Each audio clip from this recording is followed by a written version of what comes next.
بسم الله الرحمن الرحيم الحمد لله وحده والصلاة والسلام على من لا نبي بعده صلى الله تعالى عليه وعلى آله وأصحابه الذين أوفوا عهده أما بعد اللهم صل على سيدنا محمد وعلى آل وأصحاب سيدنا ومولانا محمد أفضل صلواتك بعدد معلوماتك وبارك وسلم عليه صلاة دائمة متصلة تتوالى وتدوم. میرے عزیز، یہ راستہ اللہ کی محبت کا راستہ ہے، اور جب ہم یہ کہتے ہیں کہ یہ اللہ کی محبت کا راستہ تو اس کا مطلب اللہ کی مخلوق کے ساتھ بھی محبت کا راستہ ہے، کیونکہ اللہ کی مخلوق چاہے جو بھی ہو، انسان ہو یا جانور، چرند پرند، جو بھی ہو، وہ کس کی مخلوق ہے؟ وہ اللہ کی ہے. لہذا اللہ کے ساتھ ان کی نسبت ہے، اور جب ہم یہ نسبت دیتے ہیں کہ اللہ کی یہ سب مخلوقات ہیں، انسان اشرف المخلوقات ہے، تو اس نسبت کے تحت ان تمام سے بھی جن کی نسبتیں اللہ کے ساتھ ہیں محبت ہو جانی چاہیے. اور یہ محبت دو طرفہ تعلق کو ثابت کرتی ہے. دو طرفہ تعلق، نہ صرف یہ کہ محب کو محبوب سے محبت ہو، بلکہ محبوب کو بھی تو محب سے محبت ہونا. محب کو یوں سمجھیے کہ مجھے، محبوب آپ سے، محب کو محبوب سے محبت ہو، مجھے آپ سے محبت ہو، تو پھر یوں بھی تو ہونا چاہیے نا کہ محبوب کو محب سے بھی ہو. یہ دو طرفہ تعلق ہے، کیونکہ محبت یک طرفہ نہیں ہوتی. محبت اگر یک طرفہ ہو تو وہ محض وقت گزاری ہے، وہ محض یہ ہے کہ وقت پاس ہو جائے، ٹائم پاس ہو جائے، یہ وقت گزاری ہے، تو یہ محبت نہیں ہوئی. یہ ایک وقتی جذبہ کہہ لیجئے، وقتی تعلق ہے، وقتی تعلق. تو محبت یہ دو طرفہ چیز کا نام ہے، نہ صرف یہ کہ مجھے آپ سے ہو بلکہ آپ کو بھی مجھ سے ہو، نہ صرف یہ کہ مجھے مخلوق سے ہو بلکہ مخلوق کو بھی ہم سے ہو. لہذا یہ محبت کا راستہ ہے. اس محبت کے راستے میں محبت ہونی چاہیے اللہ کی نسبت کے ساتھ. جو چیز اللہ سے نسبت رکھتی ہو اس سے محبت ہونی چاہیے. والدین ہیں، بیوی بچے ہیں، عزیز و اقارب ہیں، یہ ہمارے وہ لوگ ہیں کہ جو ہمارے گھر کے ہیں، اہل ہیں، اہل و عیال. یہ ہمارے اعزا اقارب، ہمارے قریب کے رشتہ دار، قربت والے. تو ان کی نسبت ہمیں ہے اس وجہ سے کہ یہ ہمارے کہیں نہ کہیں ان کا تعلق ہمارے شجرے میں، صلب میں جا ملتا ہے. تو ان سب سے بھی محبت ہے. جب ان کی طرف سے کوئی دعوتی پیغام آتا ہے تو ہم لبیک کہتے ہیں کہ نہیں؟ بھئی مجھے چچا کے ہاں جانا ہے، ان کے بیٹے کی شادی. بھئی چچا کے ہاں کیوں جانا ہے؟ اس لیے کہ میرے باپ کے بھائی ہیں. تایا کے ہاں، ماموں کے ہاں کیوں جانا ہے؟ بھئی یہ میرے ددیالی ننیالی رشتہ دار ہیں. کیوں جانا ہے؟ اس لیے کہ ان سے مجھے نسبت ہے، صلب کی ساتھ، صلبی تعلق ہے، سواد والا، سواد صلبی. لہذا اس صلبی تعلق کی بنا پر ہم ان کی شادی بیاہ ہو، خوشی غمی ہو، اس تعلق کو نبھاتے ہیں. کیوں نبھاتے ہیں؟ کیونکہ محبت ہے. یہ محبت کا تعلق ہے. جب ہم وہاں جائیں گے تو ایک عام دستور آج ہمارے معاشرے میں آ گیا کہ بھئی تم آؤ گے نا ہماری خوشی غمی میں تو ہم بھی آئیں گے، تم ہماری شادی میں آؤ گے نا تو ہم بھی آئیں گے، تم ہمیں وہ نیوتا دو گے نا شادی میں، نیوتا سمجھتے ہیں وہ جو پیسے لفافے میں رکھ کے دے دیتے ہیں، تم ہمیں دو گے نا تو ہم بھی دیں گے. کہتا کوئی نہیں ہے لیکن کرتے سب ایسے ہی، عام طور پر اکثریت ایسے ہی ہے. کیونکہ یہ محبت وہ دو طرفہ تعلق کا نام ہے نا، اور وہ دو طرفہ تعلق کو یوں اس کا اظہار کرتے ہیں کہ بھی تم دو گے تو ہم دیں گے، تو یہ دو طرفہ تعلق ہے. تو اس سے محبت کے اس راستے کو سمجھنا چاہیے کہ جب ہم یہ کہتے ہیں نا کہ ہم اللہ کی محبت کے راستے میں ہیں، تو اس کا مطلب ہے نہ صرف یہ کہ ہمیں اللہ سے محبت، بلکہ اللہ کو بھی ہم سے محبت ہے. چاہے وہ محبت ہمیں فی نفسہ ہی ظاہری طور پر قدرتی اعتبار سے نگاہوں کے سامنے وہ نظر نہ آ رہی ہو، لیکن اللہ کی محبت کہیں نہ کہیں کسی نہ کسی انداز کے ساتھ جلوہ گر ہوتی ہے. کبھی راستے میں پڑا کانٹا ہمیں نہیں چبھتا باوجود یہ کہ پیر پڑ جاتا ہے. کبھی کبھار ایسا ہوتا ہے کہ آتی ہوئی مصیبت ہمیں پکا یقین ہوتا ہے کہ ہمیں یہ مصیبت ہمارے اوپر سر پہ پڑے گی، لیکن وہ نہیں آتی. تو یہ اللہ کی عنایات ہوتی ہیں بندے پر، اور وہ محبت کا یوں تعلق کا اظہار کر رہا ہوتا ہے مختلف اشیاء کے ساتھ، مختلف چیزوں کے ساتھ. اور کبھی کبھار اللہ اپنی محبت کا اظہار کچھ تھوڑی سی تکلیفیں دے کے بھی کرتا ہے، اور وہ تکلیفیں اللہ کی طرف سے جو آتی ہیں نا، وہ اس لیے نہیں آتی کہ اللہ کوئی ناراض ہوتا ہے یا رخ پھیر بیٹھتا ہے. نہیں، اللہ کبھی کسی سے رخ نہیں پھیرتا، یہاں تک کہ وہ 70 سال ایک مشرک کبھی انتظار کر رہا ہوتا ہے کہ یہ بندہ کب میرے حضور سجدہ ریز ہو جائے. وہ صمد ذات ہے، وہ صمد بن کے اس صنم آتش پرست کا انتظار کر رہا ہوتا ہے. لہذا اللہ کبھی بھی کسی بندے سے رخ نہیں پھیرتا، یہ بندہ ہے جو رخ پھیر بیٹھتا ہے. تو اللہ اپنی اس محبت کے اظہار کو نبھا رہا ہوتا ہے، وہ ظاہر کر رہا ہوتا ہے. بندہ تعلق کو بھول جائے تو بھول جائے، لیکن اللہ نہیں بھولتا. یہی وجہ ہے کہ اللہ اپنی اس محبت کو سمجھاتا ہے اور قرآن مجید میں بتاتا ہے یحبہم ویحبونہ. اللہ تم سے محبت کرتا ہے اور پھر تم اللہ سے محبت کرتے ہو. تو یہاں پر اس آیت کو غور سے اگر ہم دیکھیں تو یہاں پر اللہ نے یہ نہیں فرمایا کہ تم مجھ سے محبت کرتے ہو نا پھر میں تم سے کرتا ہوں. یہ ہوتی وہ دنیا والوں کی جیسی محبت، تم دو گے نیوتا تو ہم دیں گے، تم آؤ گے تو ہم آئیں گے. اللہ دوسرے پر نہیں چھوڑ رہا کہ تم مجھ سے محبت کرو گے تو پھر میں کروں گا. نہیں، اللہ یہ بتا رہا ہے میں تو کرتا ہی ہوں میرے بندے، میں تو محبت کرتا ہی ہوں. تو شاید مجھے بھول جائے تو بھول جائے، لیکن میں تجھے نہیں بھولتا. میں محبت کرتا ہوں. لیکن جب جب تمہیں اس محبت کی کیفیت کو سمجھ میں آ جائے نا تمہاری کہ یار میں تو بھولا رہا اللہ کو، اور اللہ دیکھو مجھے نہیں بھولا.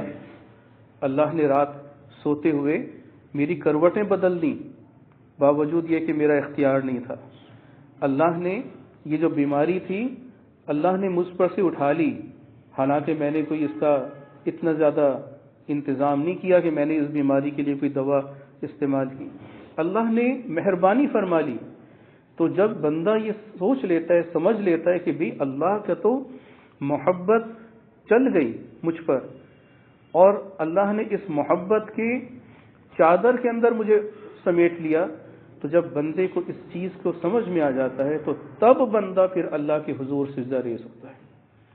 تب بندہ اللہ کے حضور اس کا دامن عاطفت پکڑتا ہے کہ یا اللہ مجھے معاف کر دے، میں تو تجھے بھولا رہا لیکن تو مجھے نہیں بھولا. اسی بات کو حدیث قدسی میں اللہ یوں فرماتا ہے یبن آدم، اے آدم کے بیٹے، اے میرے بندے، یبن آدم ان نسیتنی ذکرتک، تو مجھے بھول جاتا ہے لیکن میں تجھے نہیں بھولتا، میں ہمیشہ تجھے یاد رکھتا ہوں. چنانچہ یہ جو محبت کا تعلق ہے نا، یہ انسان ہونے کے ناطے ہم تو شاید یہ سمجھیں کہ بھی ہم اللہ سے کریں گے تو تب اللہ ہم سے کرے گا. نہیں، رب ہونے کے ناطے اس کو سمجھیں کہ اللہ ہر وقت بندے سے محبت کر رہا ہوتا ہے. اور جب ہم یہ سمجھ لیں گے کہ اللہ تو ہر وقت ہم سے محبت کر رہا ہے، اللہ تو کسی لمحے بھی ہم سے نفرت نہیں کر رہا، نہ ہی کرنا چاہتا ہے۔ اللہ تعالیٰ کتنی مہربان ذات کہ وہ بندے کی لغزشیں دیکھتا ہے، نافرمانیاں دیکھتا ہے، اور اس کے باوجود وہ اللہ اپنے بندوں سے کہہ رہا ہے استغفروا ربکم فقلت استغفروا ربکم انہ کان غفارا۔ یہاں علماء نے، مفسرین نے اس آیت کی تشریح میں یہ فرمایا کہ اللہ اپنے ان بندوں سے فرما رہا ہے کہ جو گناہ کر بیٹھے، نادانی ہو گئی، اللہ سے دور جا بیٹھے، اور پھر اللہ ان سے یہ کہہ رہا ہے کہ مجھ سے استغفار کرو، مجھ سے توبہ کرو۔ تو اگر اللہ یہ دیکھے کہ میرا بندہ مجھ سے دور جا چکا اور استغفار کر کے وہ قریب آ سکتا ہے، تو اللہ اسی استغفار کی طرف بندے کو متوجہ کر کے کہہ رہا ہے کہ تم مجھ سے استغفار کرو، میں استغفار قبول کروں گا۔ فَقُلْتُ اسْتَغْفِرُوا رَبَّكُمْ إِنَّهُ كَانَ غَفَّارًا۔ اس کا مطلب اللہ توبہ کرواتا ہے۔ بندہ اگر توبہ کو یہ سمجھے کہ پتہ نہیں میری توبہ قبول ہو کہ نہ، پتہ نہیں اللہ مجھ سے راضی ہو کہ نہیں، تو یہ سمجھ لے کہ اللہ اگر توبہ قبول نہ کرنا چاہ رہا ہوتا تو توبہ کی توفیق نہ دیتا۔ اگر اللہ استغفار کو پسند نہ کرتا اور بندہ تو کر رہا ہوتا استغفار، لیکن اللہ رخ پھیرے بیٹھا ہوتا، تو اللہ استغفار کا حکم نہ دیتا۔ اللہ توبہ پسند کرنا چاہتا ہے، پسند کرتا ہے۔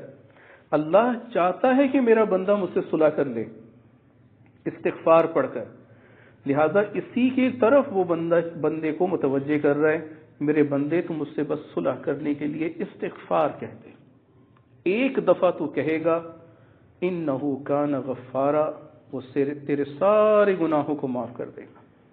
یہ جو لفظ ہے نا غفارا، اللہ کے دو اسم اسماء حسنہ ہیں، صفاتی ناموں میں سے دو نام، ایک ہے غفور، ایک ہے غفار۔ یہ جو لفظ ہے نا اسماء حسنہ میں سے غفار، یہ غفور سے بھی بڑھ کر ہے، یعنی اللہ غفور سے بڑھ کر غفار ہے۔ غفور کا مطلب یوں سمجھ لیجئے کہ اللہ اگر تھوڑا سا خوش ہوگا تو غفار سے بہت زیادہ خوش ہوگا۔ تو اللہ یہ فرما رہے میرے بندے تو صرف ایک دفعہ فَقُلْتُ اسْتَغْفِرُوا رَبَّكُمْ، ایک دفعہ تو توبہ کر، اِنَّهُ كَانَ غَفَّارًا، تو اللہ تیرے سارے گناہوں کو معاف کر دے گا۔ سمجھے؟ تو اللہ کتنی مہربان ذات ہے۔ اس کے ساتھ حدیث قدسی کو جوڑیے، حضور علیہ السلام کی زبان سے اللہ نے یہ الفاظ ارشاد فرمائے، یہ حدیث قدسی ہے کہ یا ابن آدم، اے آدم کے بیٹے، لو بلغت ذنوبک عنان السما، تو اتنے گناہ کر کہ تیرے گناہوں کا جو انبار ہے نا، کثرت ہے، وہ زمین کے فرش سے آسمان کی چھت کو جا لگے، اتنے گناہ۔ لو بلغت ذنوبک عنان السما، آسمان کی چھت کو جا لگے، محال ہے کہ ایک بندہ ہو اور وہ اتنے گناہ کرے کہ زمین بھر دے، آسمان کی چھت تک پہنچانے کے لیے زمین اور آسمان کے درمیان جو خلا ہے اس ویکیوم کو بھر دے، محال ہے۔ لیکن اللہ مثال دے کر کہہ رہے میرے بندے تو اتنے گناہ کر کے بھر ہی دے۔ لو بلغت ذنوبک عنان السما، پھر ثم استغفرتنی، پھر ایک دفعہ تو توبہ کر۔ توبہ بھی کیسی ہو؟ ہاتھ جوڑ کر ندامت کے ساتھ بس کہہ دے اے اللہ مجھ سے غلطی ہو گئی، اے اللہ مجھ سے غلطی ہو گئی۔ ایک دفعہ تو کہے گا نا تو اللہ تعالیٰ فرماتے ہیں غفرت لک ولا ابالی، میں تیرے سارے گناہوں کو معاف بھی کروں گا اور مجھے کوئی روکنے کی کوشش بھی نہیں کرے گا۔ کوئی فرشتہ سامنے آ کر یہ نہیں کہنے کی جرت کہ یا اللہ اس کو تو نے معاف کر دیے، اس نے تو اتنے گناہ کیے کہ زمین سے لے کر آسمان کی چھت کو لگا دیے، کسی کی جرت نہیں ہوگی۔ غفرت لک ولا ابالی، اس سے آپ اللہ کی محبت کو سمجھیں کہ اللہ کتنی محبوب اور محب ذات ہے، محبت والی ذات ہے۔ جب ہم یہ سمجھیں گے تو تب ہمیں اللہ کی محبت کرنا سمجھ آئے گا، اور جب یہ سمجھ میں آئے گا نا، پھر ہم اللہ سے محبت بھی کریں گے اور ٹوٹ کے کریں گے، ٹوٹ کے محبت کریں گے۔ اور یہی وہ کیفیت ہے جس کی طرف اللہ نے قرآن میں ذکر فرمایا مومنین کے حال کو بتانے کے لیے کہ والذین آمنوا اشد حبا للہ، ٹوٹ کے محبت کرتے ہیں اللہ سے، جم کے محبت کرتے ہیں اللہ سے۔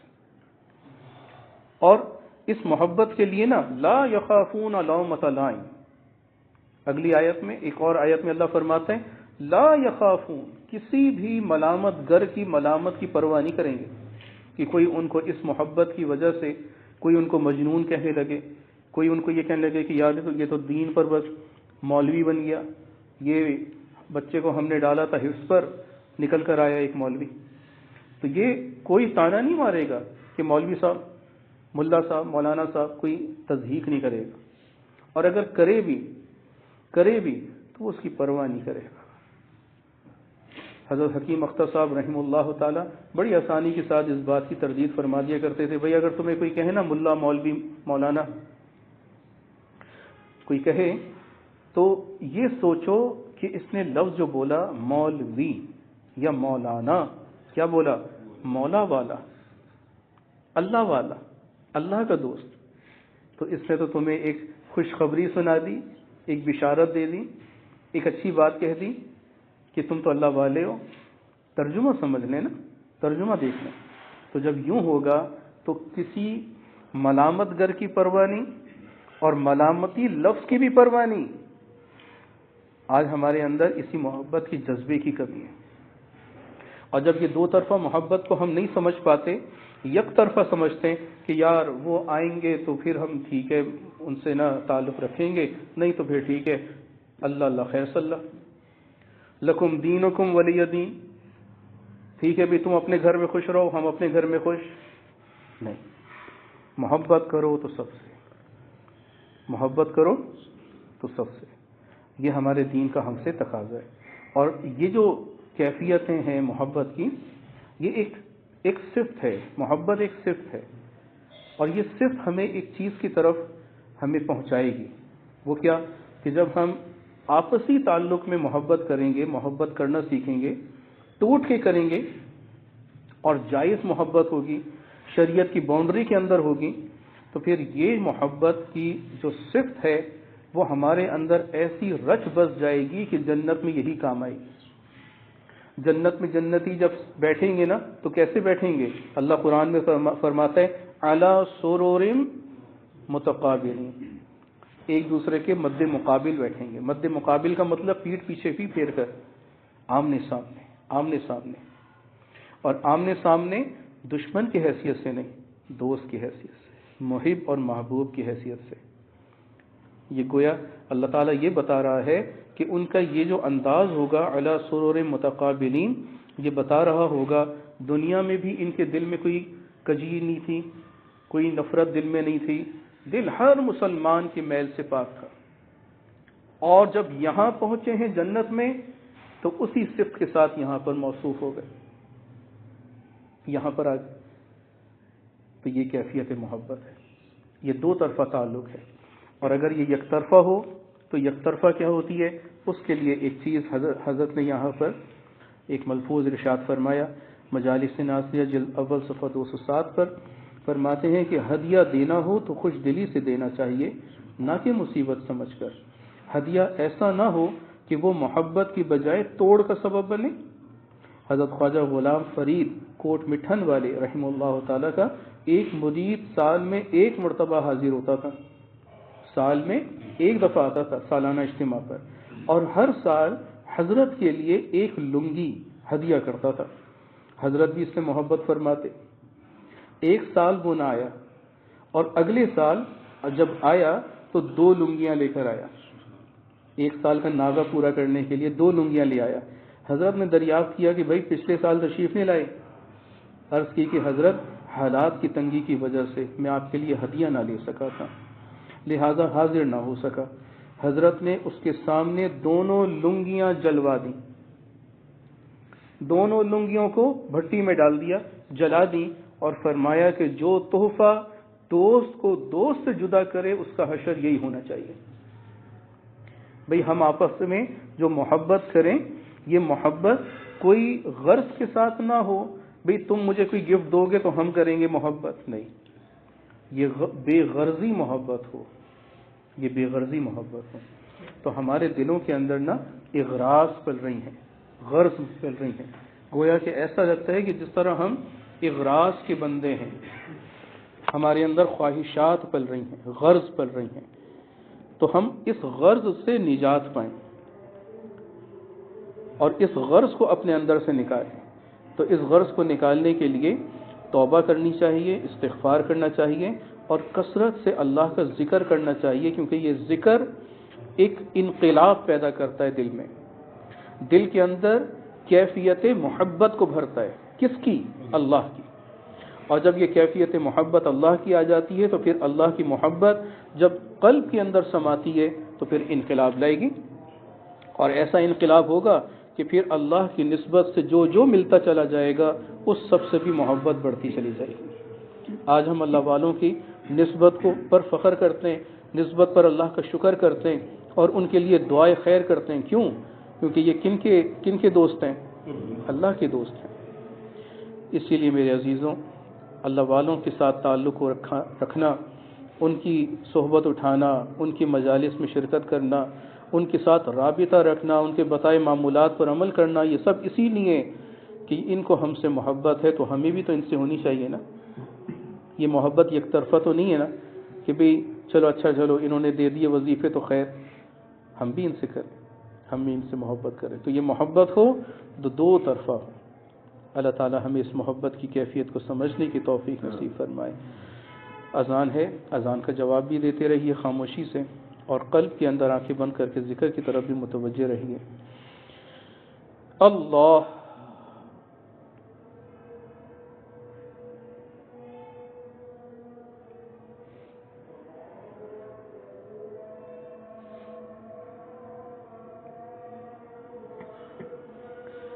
اللہ اکبر.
لا إله إلا الله.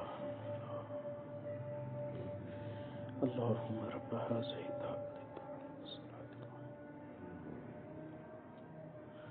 والدرجة الرفيعة.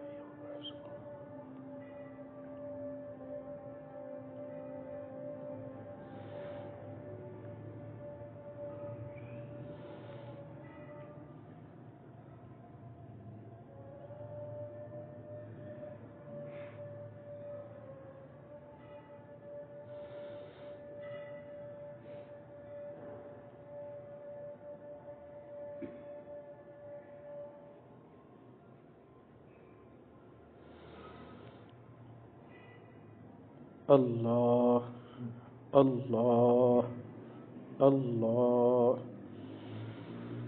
اللہ اللہ اللہ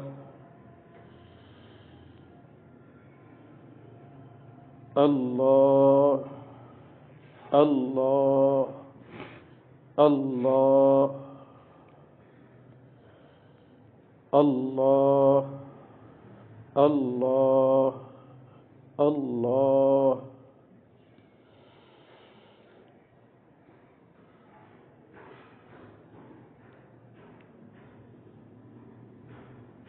لا الہ الا اللہ محمد رسول اللہ صلی اللہ علیہ وسلم. بسم اللہ الرحمن الرحیم. الحمد للہ رب العالمین والصلاة والسلام علی اشرف الانبیاء والمرسلین سیدنا و مولانا محمد وآلہ واصحابہ اجمعین. اللہم اعنا علی ذکرک وشکرک وحسن عبادتک. رب اوزعنی ان اشکر نعمتک التي انعمت علی وعلى والدی وان اعمل صالحا ترضاه وادخلنی برحمتک فی عبادک الصالحین. اللهم حبب إلينا الإيمان وزينه في قلوبنا وكره إلينا الكفر والفسوق والعصيان. ربنا لا تزغ قلوبنا بعد إذ هديتنا وهب لنا من لدنك رحمة إنك أنت الوهاب. ربنا لا تؤاخذنا إن نسينا أو أخطأنا. ربنا ولا تحمل علينا إصرا كما حملته على الذين من قبلنا.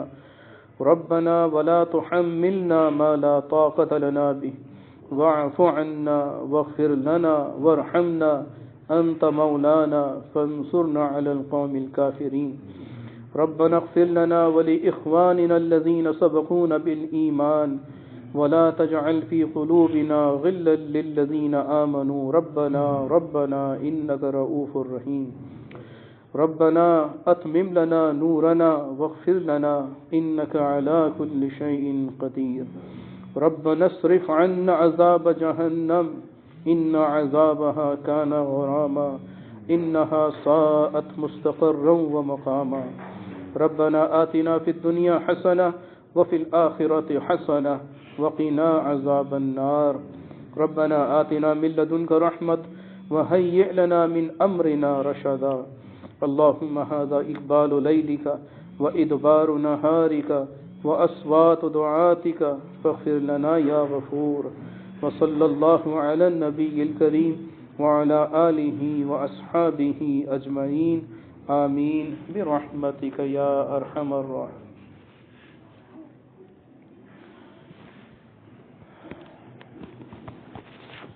السلام علیکم. اللہ کو ہر دم یاد کر، اس نام سے دل شاد کر.